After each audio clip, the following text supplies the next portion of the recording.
क्षिपन्नाविर्दूतान् कृणते वर्ष्याः दूरात् सिंहस्य स्तनथा उदीरते यत्पर्जन्यः कृणते वर्ष्या अन्नभाः प्रवातावान्ति पतयन्ति विद्युत उदोषधीरजिहते पिन्वते स्वाहा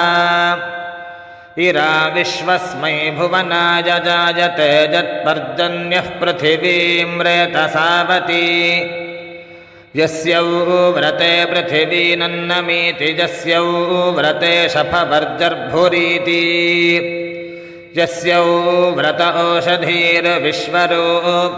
स नः पर्जन्यमहि शर्म यच्छा दिवो नो वृष्टिं मरुतोररीध्वं प्रपिन्वत वृष्णो अश्वस्य धाराः अर्वाङ्गेतेन स्तनजित्नुने ह्यपो निषिञ्चन्नसुरः पितानाः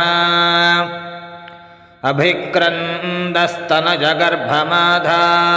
उदन्वता परितीजारथेन धृतिं सुकर्षविषितन्यञ्चं समाभवन्तूद्वतो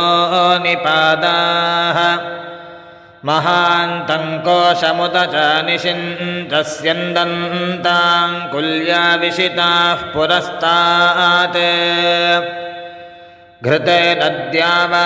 पृथिवी व्यन्धि सुप्रपाणं भवत्वग्न्याभ्याः यत्पर्जन्यकनिक्रतस्तनजन्हंसि दुष्कृताः प्रतीदं विश्वं मोदते यत्किञ्च पृथिव्यामधी अवर्षीर्वर्षमुदुषो गृभाजा कर्धन्वान्यत्येतवाऊ अजीजन ओषधीर्भोजनाजकमुत प्रजान्तीः ऋषे जनित्रीर्भुवनस्य पत्नीरपोवन्दस्व सवृधः स योनीः हिनोतानो अध्वरन्देव यज्ञा हिनोत ब्रह्म सनजेधनानाम् ऋतस्य योगे विश्यध्वमूतसृष्टिवरीर्भूतनास्मभ्यमापः आपो